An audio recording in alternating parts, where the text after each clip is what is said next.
Hi everyone, I'm Alina. Welcome to my all analog photography channel. Today we're going to try to tame this beast called Mordançage. The name itself already implies what this process is going to do to our beautiful, perfect black and white prints. Mordre in French means biting, and the solution we're about to mix is going to bite into the prints and destroy them.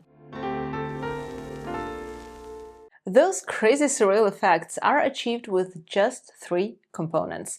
The solution is extremely easy to mix, and it consists of copper chloride, acetic acid, and hydrogen peroxide. I had no problem getting copper chloride and 99.9% acetic acid from a chemical pharmacy. Hydrogen peroxide, however, turned out to be a different story. In Italy, buying anything above 4% is basically impossible unless you fill out paperwork with your name, home address, and the reason that you want it. And I really don't want to end up with the police at my doorstep if somebody in my neighborhood creates some explosion, so I decided to go with the readily available 3% hydrogen peroxide. And I was really worried it wouldn't work because every recipe I found online used 30% hydrogen peroxide or at least 10%, and I only had 3. So what I did, I replaced most of the water in the solution with hydrogen peroxide, which brought the concentration to equal to 6%. I really thought this wouldn't work, but miraculously, it did. And at this point, I honestly don't know why I would need a higher concentration, because this one is so much easier to get and to handle. You can literally put it on open wounds. What you also want to use is distilled water. In most cases in the darkroom, tap water is completely fine, but here it's not. We don't want to introduce more variables in our already fun equation, and you will later understand why. Mixing the solution is quite easy. First, I use a very small amount of distilled water just to dilute the copper chloride, and it dissolves very, very easily. You don't need a magnetic stir. Then we add acid to water, you know the rule, and I'm using about 5 grams of copper chloride, 20 milliliters of 99% acetic acid, and the rest is topped up with 3% hydrogen peroxide to 500 milliliters. There are other formulas online, and I took the weakest possible formula and it lifted my emulsion straight away. So I don't see why it wouldn't lift yours. Calling it an emulsion lift is not really correct. It's actually only a partial emulsion destruction, but we will talk about it a little later. When you choose a print, or when you're printing something specifically for this process, you want to choose an image with a lot of black areas. They will eventually be the ones which are lifting and creating those beautiful veils. A lot of artists are using portraits on a black background, which lifts and wraps around the subject like veils. You also need to leave generous white borders. If the emulsion starts to slide off, you want space for all those flowing effects to go somewhere. And then if you put the picture into a frame, then it will also cover parts of the paper. So you actually have to print much smaller than you think you need. Another thing you have to be aware of is that even though the first part, mixing the Mordançage solution and bleaching, is extremely easy and happens very fast, everything that comes after is a very delicate, long process. You have to work very slowly, and you need a lot of patience, probably more than you think you'll need, unless, of course, you're fine with getting completely random, uncontrollable results. Now, let's see what our print will be going through. I gotta say, I almost gave up on making this video because I profoundly dislike talking about things I don't fully understand, and I did not understand what was going on. I searched the internet inside out. I didn't find any convincing explanation, and we all know how reliable AI explanations are. And I tried testing, but no components separately or combined in a pair worked without the third one. And also, the strange thing is that the emulsion not just lifts, but becomes larger in surface size. It stretches. For example, if you lift inkjet prints or Polaroids, there is no stretching going on. The emulsion, it keeps together and slides off the support evenly. I was deadly stuck with my theories, but luckily at midnight of January 1st, my smart chemist friend Alexander Khokhlov, thank you, enlightened me. What's happening is a phantom-like reaction, but with copper instead of iron. So, first, copper chloride, this green powder, reacts with metallic silver in our print, in those black areas, actually everywhere, and then it creates silver chloride. And the emulsion becomes this buttery yellow color, just like it was originally before it was exposed and developed. This is how it is inside your photo box. This is an observable but actually secondary side effect, because what truly does the trick is the now free copper starting a phantom-like reaction with hydrogen peroxide, making it split actively, creating very aggressive oxygen species, free radicals. Those are evil molecules that are missing an electron and behave destructively and aggressively, creating chain reactions by damaging and destabilizing other molecules, which in turn also become radicals. The oxidative stress, which is causing wrinkles or skin aging, destroying collagen and elastin, is caused, among other things, by the free radicals. So yeah, we are putting the organic matter of gelatin through a heavy oxidative stress, and the gelatin bonds are broken, the structure is collapsing, and it starts liquefying, thus stretching. But now we don't want the gelatin to liquefy and float away from our print. That's why we're giving it acetic acid, which will slow down the reaction by binding to copper, making the hydrogen peroxide a little bit calmer and making it produce a little less aggressive radicals. And it stabilizes the gelatin basically just enough so that we keep our desired veils. So now that we know what's going on in this process, we can start with the bleaching and lifting part. Of course, wearing gloves, because we don't want our skin to be hit by something that can be used for cleaning clogged industrial pipes.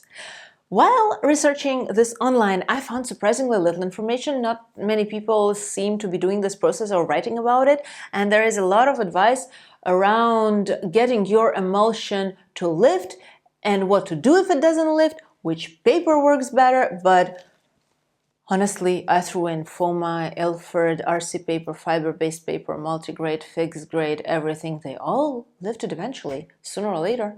So some articles suggest that if the emulsion doesn't bleach and lift properly the first time, re-bleach it and redevelop it again. It did not work for me when I tried to do it again. It destroyed all the emulsion, no veils, nothing. Even though it was quite cold in my lab and I was only warming the solution to about like 22 degrees Celsius, I had excellent reactions. 2.5–3 minutes, even with a slightly exhausted solution, and everything lifted very easily. So it's a bit puzzling to me why others are having such different experiences. If you try this and for some reason it doesn't work, please let me know. I'm actually very curious, because I tested this in very suboptimal conditions and it worked. So we start bleaching, and the solution is going to stink. I'm just warning you. You should be wearing respiratory protection and have ventilation on or an open window.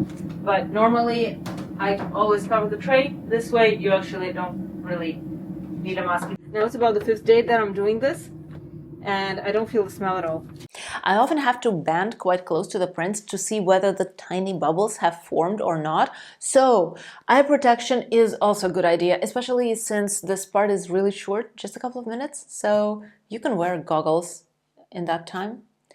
I usually cover the tray with plexiglass, but just for the video, we are doing it in an open tray. Don't do it that way. And once the print is out, I pour the bleach solution back into the storage jar and tightly close it. And that way there is minimal smell, no fumes, no risk of spilling anything. During bleaching, you want to agitate in every direction to avoid streaks until you see very tiny, very fine bubbles.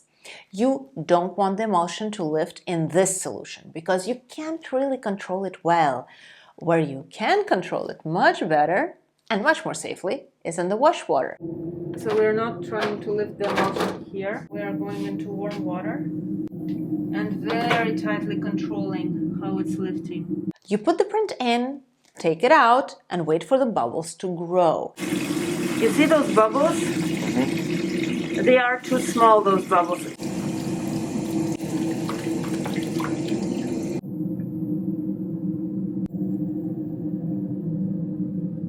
They're very slowly becoming bigger. You see they're becoming a little bigger, yeah? Yeah. You don't want them to become gigantic straight away, because then the emulsion will stretch possibly way too much. You want them to become substantial, but not breaking yet. Well, almost good moment. Yeah, here, that's it, it's lifting. It can now wash. It can now wash in the cold water. How far you push this depends on how dramatic an effect you want. You have to really experiment and see what works for you. We're also careful not to stretch the emulsion to its absolute limit during the warm water step. We only go 75% of the desired final result because we need that remaining resistance and elasticity for the washing step, which is absolutely crucial. And it will also stretch a tiny little more during even cold washing. Yes, washing has to be in cold water. And as a side note, in summer, I couldn't do liquid emulsion prints on concrete because the tap water was so warm that it would literally wash the prints off the concrete. And same can happen here. So winter is the best time for Mordançage. So if your water temperature allows it, do a half-hour wash. You cannot overwash. The more, the better. I saw suggestions of carrying the print on a plexiglass support and washing it that way to protect the delicate veils.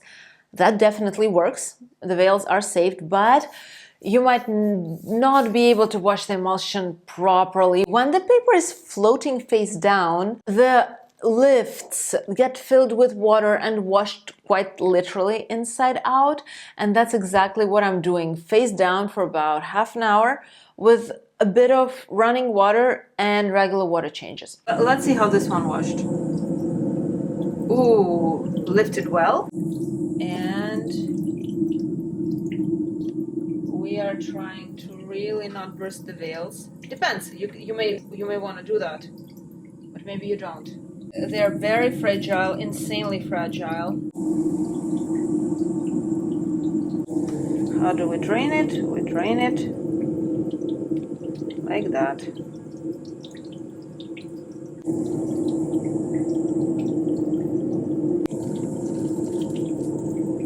So we just put them on top of each other and let them float. Now, theoretically, we could redevelop the image straight away, which has very high Instagrammable value. Those black veils, which are beautifully floating around in the developer, and then the way that you arrange them on the paper, it all looks amazing on social media if they are already developed, if they're black and contrasty. But practically, a much better and more archival approach is to fix those veils exactly where you want them before the redevelopment. Once they're dry, they become resistant again, so you can process the print to the very end super easily, and the veils are not going to be broken. You're going to be handling it exactly like any regular darkroom print.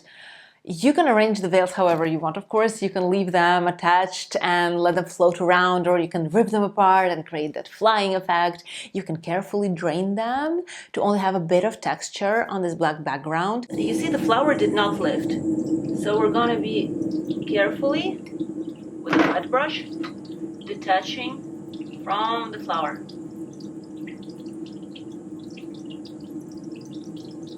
I guess I want the detachment to end somewhere here, so I think I'm gonna rip it to the corner here.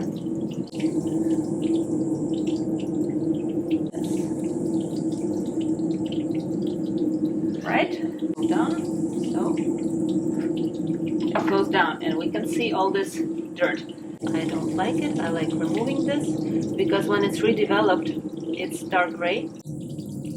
Ripping it here because I want to flip this one.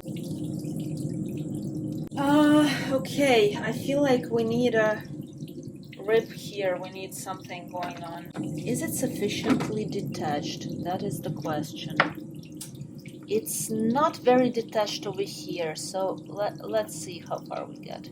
The very first thing I tried with my own prints was creating those flowing ripped veils on a completely white background, and little did I know that it's the most difficult thing to do, because when later I looked at the work of other Mordançage artists, I noticed that they almost always have kind of a grayish background under this ripped off emulsion, while I thought I was doing something wrong and not lifting enough. I was not doing anything wrong, that's just how life is, the background is gray.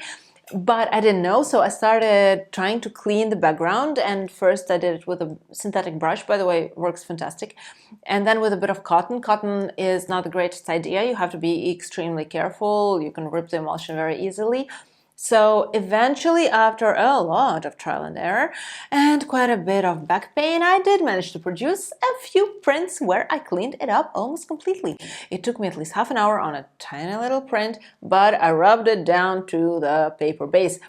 If you want to go that route, go ahead, you can, but you don't have to. You can also just leave the background as it is, or remove it very lightly with a soft, maybe not a synthetic brush, like some different brush. The fun part about redevelopment is that you can stop it halfway. And because we've rearranged the emulsion, the developer works randomly, creating some really interesting tones and patterns. Do we want to stop it? We want to stop it.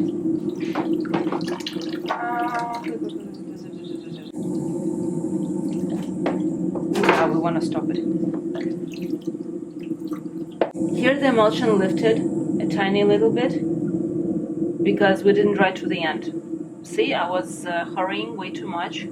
I didn't do it properly, but it's not bad.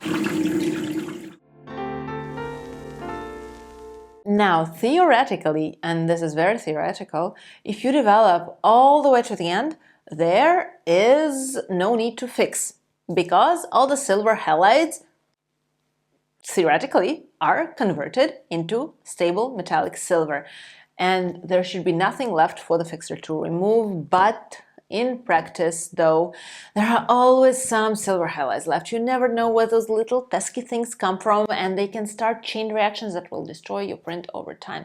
So just fix it. After fixing, you do a full archival wash. If you don't know how to do that, you should watch my fiber-based paper washing video, where I explain everything in extreme detail. But basically, this is what I do. After an initial 15-minute rinse in running water, I use Adox Thigh Clear to speed up the removal of thiosulfate from paper fibers. Then I leave the prints floating face down for about an hour. I change the water a couple of times, and that's it. They're perfectly washed, theoretically. I literally just made those prints, so I don't know how they're going to behave over time. I'm going to put them on the heater and report back to you in a couple of weeks. Fingers crossed. Now, if the print looks a little bit dirty with those grayish leftovers, or if you want to brighten it with a bleach from a sepia toner, which I personally love and use all the time, first, fully dry the print and only then do the bleaching. Potassium ferricyanide is aggressive, and the emulsion has already been through quite a lot. If you bleach a wet print, you risk lifting the veils again, or more likely creating white spots exactly where you don't want them. Here, I poured it on a wet print and ended up with an emulsion relift again in places I did not intend. I still like the result, but it's not perfectly controlled or repeatable, and I don't like that. It makes me stressed. And by the way, if you're using sepia bleach and not following it with a Part B toner, which you totally can, you need to fix the print afterwards. Otherwise, everything you bleached will turn orange-yellow and destroy your print. And once you fix it, you have to go through the entire archival washing process all over again. I told you it's gonna be long and difficult. That's yet another reason to dry your lifted print in between steps. So, I think I've told you pretty much everything I've learned about this process through my own trial and error. And I'll keep making those errors and sharing them on my Instagram, where you're very welcome to follow me, and here on YouTube, where I don't post often, but when I do, it's usually about things that genuinely excite me and fascinate me in life. And this was definitely one of them.